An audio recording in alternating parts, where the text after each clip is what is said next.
Sementara itu, Hong Ina bermaksud menyadarkan Hong Hee-ju. Bak Saon bukan keturunan keluarga baik. Hong Ina mengatakan kalau pernikahan ini nggak terelakkan, karena Hong Hee-ju dipaksa oleh ibunya menggantikan Hong Ina. Jika keluarga baik menipu sejak awal, Hong Hee-ju nggak perlu tetap menikah dengan Bak Saon. Dan Hong Ina akan mencari tahu rahasia keluarga baik, walaupun harus menemui Bak Saon.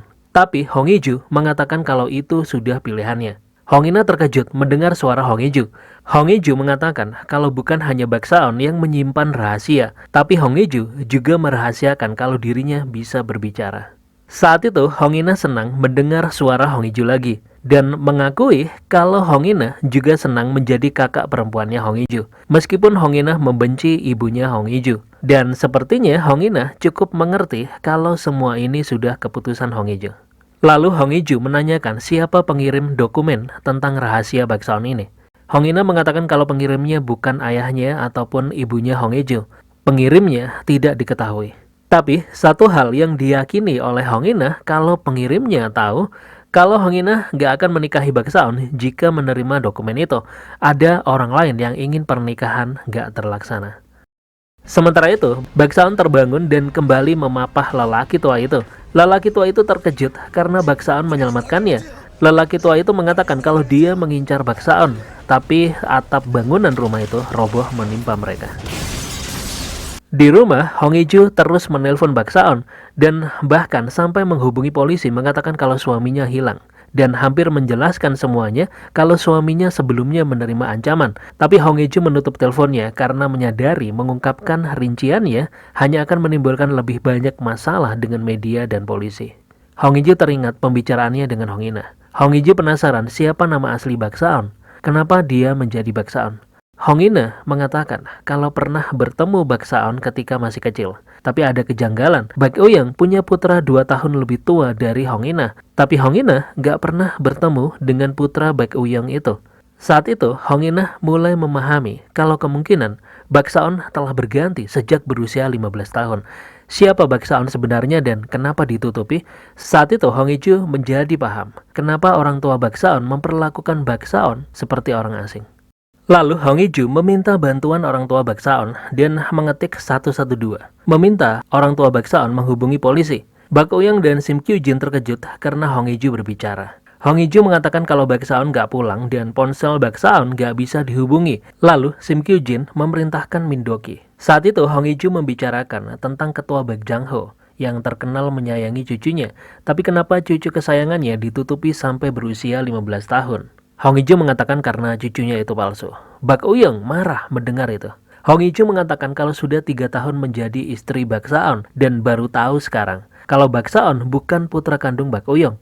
Sim Kyu-jin mengatakan kalau Hong Hee-ju salah paham karena Hong Hee-ju bukan istri asli Bak Saon, cuma pengganti. Sim Kyu-jin ternyata juga membenarkan kalau Bak Saon juga pengganti. Tapi saat itu Hong Hee-ju mengatakan kalau Bak Saon berbeda. Meskipun palsu, Bak Euyang dan Sim Kyu-jin masih membutuhkan Bak Saon palsu itu. Hong Hee-ju mempertegas kalau Bak Euyang dan Sim Kyu-jin harus mencari tahu keberadaan Bak Saon.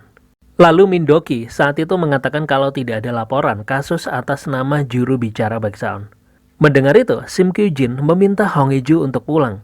Dan Sim Kyu-jin mengatakan kalau benar mereka membutuhkan juru bicara Bak Saon dan pasti tidak akan tinggal diam. Lalu Hong Hee-ju pamit. Dalam perjalanan keluar, Min Do-ki mengejar Hong Hee-ju dan bertanya sejauh apa Bak Saon mengetahui tentang pelaku pengancaman. Hong Hee-ju mengatakan kalau semua sudah dilaporkan Bak Saon ke polisi. Tapi anehnya saat itu Min Do-ki mempertanyakan apakah Bak Saon tidak tahu apa-apa soal heterokromia. Lalu Min Do-ki menjelaskan kalau saat muda Bak Saon pernah operasi mata, tapi tidak banyak yang tahu tentang hal itu. Sejak itu matanya tidak lagi berbeda warna. Mendengar cerita Min Do-ki, Hong Hee-ju teringat dengan pelaku itu yang memiliki heterokromia di matanya. Pelaku itu mengatakan kalau Hong Hee-ju sama sekali nggak mengenal Bak Saon. Min Do-ki juga mengatakan kalau pertama Bak Saon datang ke rumah ini, Bak Saon seperti kucing liar yang ketakutan. Dan Min Do-ki tidak pernah melihat Bak Saon tersenyum tenang di rumah ini. Di dalam mobilnya, Hong Hee-ju mendapat telepon dari Ji Sang-woo yang memberitahukan kalau Bak Saon ada di rumah sakit. Hong Hee-ju yang panik bergegas menuju rumah sakit, menuju ruang operasi. Dengan gelisah, Hong Hee-ju bertanya pada Ji Sang-woo keadaan Bak Saon. Ternyata waktu itu Ji Sang-woo lah yang mengunjungi lelaki tua itu di tempat toko mancingnya. Lelaki tua itu bernama Jung Jin-suk. Tapi saat itu Jung Jin-suk menganggap Ji Sang-woo adalah polisi. Ji Sang-woo memberikan kartu namanya dan mengatakan kalau program acaranya sedang meliput kasus anak-anak hilang di sebuah panti asuhan. Mendengar hal itu, Jung Jin-suk mengusir Ji Sang-woo. Dalam perjalanan pulang, Ji Sang-woo ditelepon oleh Nayori yang menanyakan apakah Ji Sang-woo sudah bertemu dengan Jung Jin-suk. Ji Sang-woo mengatakan kalau Jung Jin-suk nggak tertarik, seakan Jung Jin-suk takut akan imbasnya. Lalu saat itu mobil Ji Sang-woo berpapasan dengan mobilnya Bak Saon yang sedang menuju tempat pemancingan. Ji Sang-woo memutuskan untuk mengikuti Bak Saon ke tempat pemancingan dan menemukan tempat itu sudah terbakar. Lalu Ji Sang-woo menyelamatkan Jung Jin-suk dan Bak Saon. Ji Sang-woo menceritakan semua pada Hong Hee-ju. Tapi Ji Sang-woo nggak tahu kenapa bisa terjadi kebakaran, siapa pelakunya, dan kenapa Bak Saon ada di sana. Dan Ji Sang-woo juga menanyakan apa hubungan Hong Hee-ju dengan Bak Saon. Di tempat kejadian, Ji Sang-woo nggak bisa mengabaikan ponsel Bak Saon yang terus berdering. Hong Hee-ju saat itu hanya bisa meminta maaf, karena sudah banyak yang Hong Hee-ju tutupi. Lalu dokter keluar dari ruang operasi dan menyarankan untuk menunggu pasien siuman dulu. Bak Saon keluar dari ruang operasi dan dibawa ke kamarnya. Hong Hee-ju dengan gelisah mengkhawatirkan Bak Saon. Saat itu Ji Sang-woo hanya bisa melihat hal itu dan bertanya-tanya, ada apa ini? Bak Saon berada di ruangan kamar rumah sakit dan Hong Hee-ju tetap di sisi Bak Saon menungguinya. Hong Hee-ju mengingat Bak Saon selalu ada untuknya melindunginya. Kali ini Hong Hee-ju berjanji akan menjaga dan melindungi Bak Saon. Di tempat lain, Nayori menghubungi Ji Sang-woo tapi nggak tersambung. Lalu Jang Hyuk-jin muncul membawakan makanan dan minuman untuk Nayori. Saat itu Jang Hyuk-jin sedang mencari tahu tentang kasus hilangnya anak-anak panti. Nayori memberitahu siapa, kapan, di mana, bagaimana, apa, dan kenapa itu terjadi. Nayori mengatakan kalau sudah mendapat informasi tentang saudara kembar. Secara bersamaan, pelaku mendapat pesan dari komplotannya, memperingatkan pelaku agar tidak bertindak sendiri lagi. Komplotannya mengatakan kalau untung saja Bak Saon selamat dari TKP kebakaran. Pelaku terkejut karena pelaku nggak tahu kalau Bak Saon ada di tempat itu. Komplotannya memperingatkan pelaku agar jangan bertindak sendiri. Sementara itu, Bak Saon bermimpi tentang masa kecilnya. Bak Saon menjadi seorang anak kecil di tempat pemancingan ikan. Bak Saon palsu akan Mimin sebut sebagai anak kecil X. Setelah mencari ikan, anak kecil X melihat Bak Jang-ho dan Jung Jin-suk bersama dengan seorang anak kecil yang dipastikan adalah Bak Saon yang asli, cucu Bak Jang-ho. Lalu, anak kecil X itu memanggil Jung Jin-suk dengan sebutan ayah. Tapi Jung Jin-suk tidak mau dipanggil ayah dan menyuruh anak kecil X itu masuk ke dalam rumah. Kemudian malamnya, anak kecil X melihat Bak Jang-ho sedang menenggelamkan cucunya ke dalam danau. Mengerikan sekali, guys. Lalu, Jung Jin-suk menutup mata anak kecil X itu dan menyuruhnya masuk ke dalam rumah. Di dalam rumah, anak kecil X itu ketakutan dan mendengar suara langkah kaki. Seketika itu juga, anak kecil X itu langsung keluar dan bertemu dengan Bak Jang-ho. Bak Jang-ho mengatakan tentang monster yang diciptakan dan dilahirkan, dan sialnya itu ada di keluarga baik. Awalnya ikan mas koki, lalu kucing, kemudian anak-anak yang lebih muda dari Bak Saon asli. Hal yang bertambah hanyalah tas hitam berisi mayat. Tapi Bak Jang-ho mengatakan kalau semuanya aman sekarang. Karena Bak Saon yang asli juga sudah menjadi mayat di dalam tas. Lalu Bak Jang-ho mengatakan kalau kini posisi cucunya bisa dipilih Bak Jang-ho sesuka hatinya. Karena itulah anak kecil X di tempat pemancingan itu diberi nama Bak Saon. Dan dari tempat pemancingan inilah Bak Saon yang baru muncul. Lalu setiap malam Bak Saon selalu bermimpi buruk. Tapi karena melihat Hong Hee-ju, Bak Saon menjadi tenang. Di masa kini, Bak Saon tersadar dan melihat Hong Hee-ju ada bersamanya. Bak Saon mengatakan kalau mendengar suara Hong Hee-ju yang mengatakan kalau semua akan baik-baik aja. Dan Hong Hee-ju pergi memanggil dokter. Di luar kamar, Hong Hee-ju bertemu dengan Ji Sang-woo dan mengatakan kalau Bak Saon sudah sadar. Lalu, Ji Sang-woo mendatangi Bak Saon dan mengatakan kalau rumah sakit ini milik ayahnya. Jadi, Ji Sang-woo memastikan kalau rahasia Bak Saon akan terjaga dengan baik. Lalu Bak Saon menanyakan kondisi lelaki tua yang bersamanya. Lalu Ji Sang-woo membawa Bak Saon melihat lelaki tua itu. Saat itu Ji Sang-woo bertanya apa hubungan Bak Saon dengan Jung Jin-suk. Bak Saon mengatakan kalau Jung Jin-suk yang membesarkannya. Nama asli Jung Jin-suk sebenarnya adalah Jung Sang-hun. dan sudah lama Bak Saon mencarinya. Tanpa tahu ternyata Jung Sang-hun mengganti namanya. Ji Sang-woo terkejut karena lelaki tua itu yang membesarkan Bak Saon. Bak Saon mengatakan kalau ceritanya panjang, rumit, dan personal. Saat itu Ji Sang-woo bertanya, kok bisa Hong Hee-ju terlibat dalam urusan personal Bak Saon? Bak Saon mengatakan kalau Hong Hee-ju satu-satunya keluarga dan wali Bak Saon. Bak Saon menjelaskan kalau ini bukan hubungan terlarang atau semacamnya. Bak Saon menenangkan Ji Sang-woo. Ji Sang-woo bertanya kenapa Bak Saon menyembunyikannya. Bak Saon mengatakan kenapa Bak Saon harus mengekspos Hong Hee-ju. Urusan personal Bak Saon yang rumit akan segera terungkap. Orang-orang akan mengkritik Bak Saon. Apa Ji Sang-woo ingin Hong Hee-ju ikut digunjingkan? Saat Bak Saon melihat luka Ji Sang-woo, Bak Saon berterima kasih karena Ji Sang-woo sudah menyelamatkannya. Bak Saon mengatakan kalau sudah membuat Ji Sang-woo salah paham dan Bak Saon meminta maaf. Ji Sang-woo hanya mengangguk. Saat itu, Bak Saon meminta tolong pada Ji Sang-woo untuk melakukan segala cara agar lelaki tua itu siuman, karena lelaki tua itu adalah saksi kunci kasus hilangnya anak-anak panti. Lelaki tua itu akan memberikan petunjuk penting tentang dia yang masih hidup. Pelaku asli kasus itu adalah orang yang menteror dan mengancam akan membunuh Bak Saon. Ji Sang-woo bertanya apa pelakunya sama. Bak Saon mengatakan kalau mengira dia sudah mati, tapi ternyata masih hidup. Sementara itu di rumah, Bak Eun mempersiapkan diri untuk syuting acara kehidupan sehari-hari calon presiden. Saat itu Bak Eun menanyakan pada Min Do-ki apa ada kabar dari Bak Saon. Min Do-ki mengatakan nggak ada. Lalu Bak Eun menerima pesan. Di rumah sakit, Bak Saon memeriksa ponselnya dan melihat semua pesan, kekhawatiran dan kecemasan yang dikirimkan oleh Hong Hee-ju. Bak Saon membuka pesan suara dan tersentuh karena Hong Hee-ju sangat mencemaskannya. Lalu perawat memeriksa kondisi Bak Saon. Bak Saon bertanya pada perawat apa walinya ada di luar kamar. Perawat mengatakan kalau tidak ada siapapun di luar. Ternyata Hong Hee-ju pulang ke rumah. Hong Hee-ju mengabaikan panggilan ponsel Bak Saon. Bak Saon mengirim pesan menanyakan Hong Hee-ju ada di mana. Di rumah, Hong Hee-ju menggeledah kamar Bak Saon mencari ponsel hitam itu.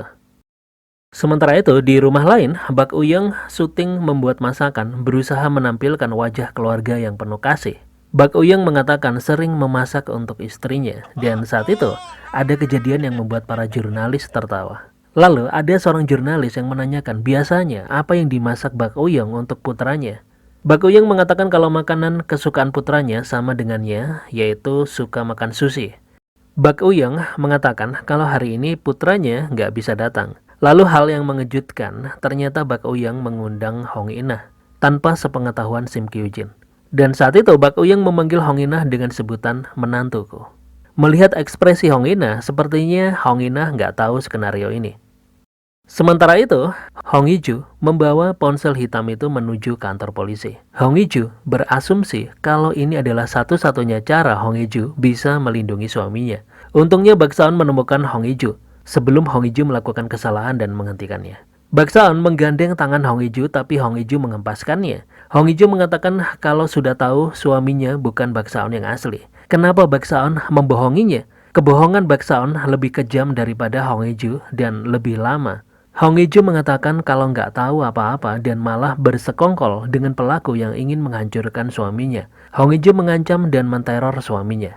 Dan nggak tahu apa yang akan dilakukan pelaku. Karena itu, Hong Hee-ju nggak bisa tinggal diam. Hong Hee-ju ingin melindungi suaminya agar suaminya nggak terluka atau menderita lagi. Lalu saat itu Bak Saon mengatakan kalau Hong Hee-ju bisa terluka dan terancam jika terus di sisinya. Namun Bak Saon meminta Hong Hee-ju tetap di sisinya karena nggak bisa merelakan Hong Hee-ju. Kenapa Hong Hee-ju belum mengerti? Bak Saon mengatakan kalau dirinya hidup dan bertahan karena Hong Hee-ju. Bak Saon bertanya pada Hong Hee-ju apakah Hong Hee-ju nggak keberatan walaupun Bak Saon bukan Bak Saon asli.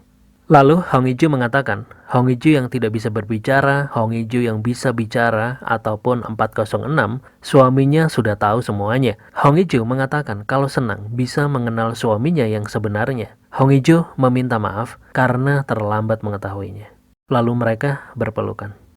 Sementara itu di rumah, Hong In-nah mengikuti alur yang dibuat oleh Bak Eun. Mereka memasak bersama. Sim Kyu-jin bertanya pada Min Do-ki apa sudah tahu tentang hal ini. Min Do-ki nggak tahu dan menjelaskan kalau kemungkinan Bak Eun dan Hong In-nah berkomunikasi. Saat itu Sim Kyu-jin melihat Hong In-nah yang berbeda, Hong In-nah yang bisa mendengar. Lalu setelah masak, Hongina mulai menanyakan hal yang mengejutkan. Hongina penasaran, Bak Saon mirip siapa? Karena Bak Saon nggak mirip dengan Bak Euyong ataupun Sim Kyu-jin. Bak Euyong langsung mengatakan kalau Bak Saon mirip dengannya waktu kecil. Lalu dengan ekspresi terkejut, Hongina meminta Bak Euyong agar menunjukkan foto ketika Bak Euyong masih muda. Dan Hongina juga mengatakan kalau para jurnalis pasti ingin tahu tentang masa kecil juru bicara Bak Saon. Lalu, saat itu, ada salah satu jurnalis yang menanyakan kalau setelah menikah tidak ada yang pernah melihat atau memberitakan kalau Bak Saon dan Hongina menghadiri acara bersama. Jurnalis itu ingin tahu alasannya. Lalu Hongina mengatakan kalau Bak Saon yang dikenalnya sebelum menikah dan yang dikenal Hongina setelahnya adalah orang yang berbeda. Pernyataan Hongina itu membuat jurnalis terkejut. Saat itu Hongina akan mengungkapkan semua, tapi bel rumah berbunyi. Dengan sigap, Bak Euyong mengambil minuman Hongina dan mengatakan kalau Hongina mabuk. Lalu, karena paket yang dipesan Bak Euyong udah datang, Bak Euyong mengalihkan mereka semua pada paket itu. Bak Euyong mengira paket itu adalah abalon yang dipesannya, namun ternyata itu adalah ancaman lain dari pelaku. Suasana menjadi kacau. Sim Kyu-jin langsung berlari keluar rumah dan melihat pengantar paket itu. Sim Kyu-jin langsung mengikuti Kang Paket itu dengan mobilnya. Tapi, Kang Paket memutar arah dan melihatnya. Sim Kyu-jin tetap mengikutinya. Sementara itu, Nayori yang sedang di make up mendapat pesan dari Ji Sang-woo. Nayori langsung menuju ke rumah sakit. Dan saat itu Nayori mengkhawatirkan Ji Sang-woo setelah melihat luka-lukanya. Mereka bertemu dan bercanda satu sama lain. Nayori mengajak Ji Sang-woo makan di kantin. Ji Sang-woo menceritakan kalau ada insiden kebakaran. Nayori terkejut. Ji Sang-woo mengatakan kalau dirinya cukup beruntung. Nayori bertanya siapa pelakunya. Ji Sang-woo mengatakan kalau belum bisa cerita karena ini menyangkut urusan personal orang lain dan bukan hak Ji Sang-woo untuk menceritakannya.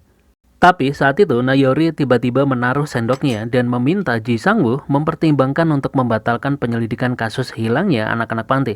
Karena atasan sudah menekan tim untuk tidak menayangkannya, ada yang mencoba menutupi hal ini. Sementara itu, di rumah Bak Euyong, setelah keributan, Hongina mengemasi barangnya dan mengatakan kalau dirinya nggak pernah setuju acara ini. Jadi, Hongina meminta stasiun TV terkait untuk tidak menayangkan wajah Hongina. Bak Euyong mengejar Hongina dan mempertanyakan apa-apaan ini. Hongina mengatakan apa maksud Bak Euyong dengan semua ini. Hongina sebenarnya hanya datang untuk menanyakan hal yang penting. Merasa terjebak, Hongina pergi. Sementara itu, di rumah sakit, Hong Hee-ju membaringkan Bak Saon di tempat tidur. Dan Bak Saon hanya meminta agar Hong Hee-ju berada di sisinya saja. Bak Saon mengatakan kalau dirinya nggak bisa tidur dan terbayang terus tentang kebakaran. Lalu, Hong Hee-ju berbaring di sebelah Bak Saon. Hong Hee-ju bertanya bagaimana bisa Bak Saon tahu keberadaan Hong Hee-ju. Bak Saon mengakui kalau setelah kejadian di tebing itu, Bak Saon menggunakan aplikasi berbagi lokasi untuk melacak Hong Hee-ju. Lalu Hong Hee-ju meminta Bak Saon memasang aplikasi itu juga di ponselnya, karena Hong Hee-ju juga gelisah. Bak Saon mengatakan andaikan jika nanti Hong Hee-ju sekali lagi tidak bisa menghubungi Bak Saon atau nggak tahu Bak Saon ada di mana, Bak Saon mengatakan berjanjilah Hong Hee-ju jangan mencarinya. Tapi Hong Hee-ju mengatakan nggak mau. Bak Saon mengatakan jangan mencarinya, tapi tunggu saja karena Bak Saon yang pasti akan mencari Hong Hee-ju. Saat itu, Bak Saon menenangkan Hong Hee-ju kalau Bak Saon sudah tahu pelakunya dan akan segera membereskannya. Hong Hee-ju bertanya apa yang diinginkan pelaku. Apakah pelaku ingin semua yang dulu miliknya, namanya, statusnya? Bak Saon mengatakan kalau apapun yang diinginkan pelaku adalah sesuatu yang diinginkan oleh Bak Saon. Membuang nama Bak Saon, memulai lembaran baru dengan Hong Hee-ju, dan hidup bahagia. Dan bersamaan dengan itu, Ji Sang-woo menelpon Bak Saon dan mengatakan kalau Jung Sang-hun sudah siuman. Saat itu Jung Sang-hun menjelaskan mengapa Jung Sang-hun mengubah namanya menjadi Jung Jin-suk dan mengapa Jung Sang-hun menyelamatkan Bak Saon yang asli. Padahal saat itu Bak Jang-ho memerintahkannya untuk membereskan Bak Saon asli. Tapi Jung Sang-hun bersimpati dan merawat Bak Saon asli yang sudah kehilangan ingatannya. Tapi ternyata sifat Bak Saon asli nggak berubah. Lalu Jung Sang-hun juga memberitahu di mana Jung Sang-hun mengubur semua korban yang sudah disakiti oleh Bak Saon yang asli. Sementara itu, Sim Kyu-jin yang mengikuti Kang Paket tiba di sebuah rumah keluarga Bak yang lama. Sim Kyu-jin melihat semua ruangan rapi dan ada foto besar Bak Jang-ho di rumah itu. Saat itu Kang Paket terkejut karena melihat Sim Kyu-jin. Sim Kyu-jin merasa kalau orang itu adalah putranya. Saat itu pelaku mengatakan pada Sim Kyu-jin kalau mendapatkan kembali ingatannya setahun yang lalu setelah kematian Bak Jang-ho. Melihat wajah kakeknya di seluruh saluran berita mengingatkannya pada saat Bak Jang-ho menenggelamkannya di danau. Sim Kyu-jin memberitahu pelaku kalau Bak Jang-ho sudah menipunya agar percaya kalau putra kandungnya sudah meninggal. Tapi tiba-tiba Min Do-ki datang bersama anak buah Bak Uyong akan menangkap pelaku. Sedangkan pelaku melawan dan melarikan diri. Keesokan harinya, Kang Yong-woo mendapat kabar dari Bak Saon kalau Bak Saon sedang terluka dan berada di rumah sakit. Tapi meskipun di rumah sakit, Bak Saon bersikeras untuk menghadiri acara Hari Iklim Nasional dan meminta Kang Yong-woo agar mengirim dokumen pidatonya melalui kurir ke rumah sakit. Tapi saat itu, Kang Yong-woo memiliki ide cemerlang dengan mengajak para staf lain mengantarkan dokumen itu sekalian menjenguk Bak Saon di rumah sakit. Walaupun para staf kurang setuju. Sementara itu, di rumah sakit, Ji Sang-woo berbicara dengan Hong Hye-ju dan mengatakan kalau Kepala Pusat Impian Nuri mengatakan kalau Hong Hye-ju pernah datang melakukan bakti sosial dan memeluk bayi yang sedang menangis. Dan Hong Hye-ju menyanyikan lagu pengantar tidur.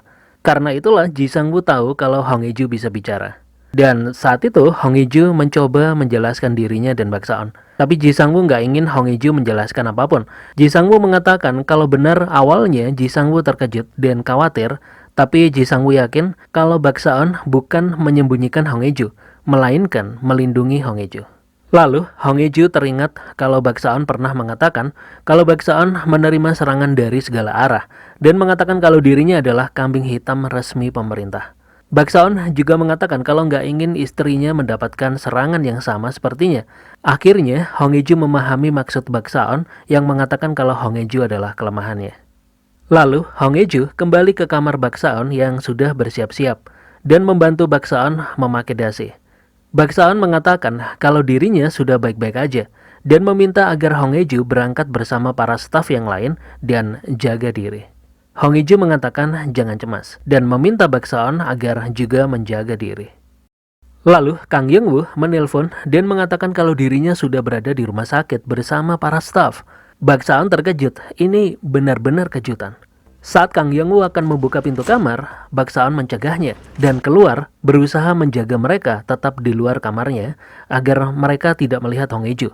Bak Saon mengatakan akan mengurus kepulangannya dan meminta mereka pergi dan menunggu di acara. Tapi Kang Yong-woo yang memimpin acara ini ingin berlatih dulu dengan Bak Saon.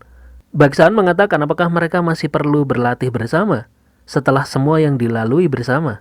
Dan saat itu Kang Yong-woo merasa kalau Bak Saon akhirnya percaya padanya. Tapi Kang Yong-woo tersinggung saat Bak Saon hanya meminta untuk bicara dengan Bak Do-jae secara pribadi. Lalu di acara Hari Iklim Nasional sebelum berpidato, Bak Saon bertemu dengan Hong Hye-ju. Menanyakan persiapan. Hong Hye-ju sudah siap dan mengatakan kalau ini adalah momen yang sudah diimpikannya sejak lama. Bak Saon mengatakan kalau dirinya juga sudah menantikan momen berdiri berdampingan dengan penerjemah bahasa isyarat Hong Hye-ju. Mereka naik ke panggung bersama. Hong Hye-ju berdiri di sisi Bak Saon di TV nasional sebagai penerjemah bahasa isyarat. Dan hal ini membuat ayah Hong Hye-ju dan orang-orang dari perusahaan lamanya Hong Hye-ju bangga.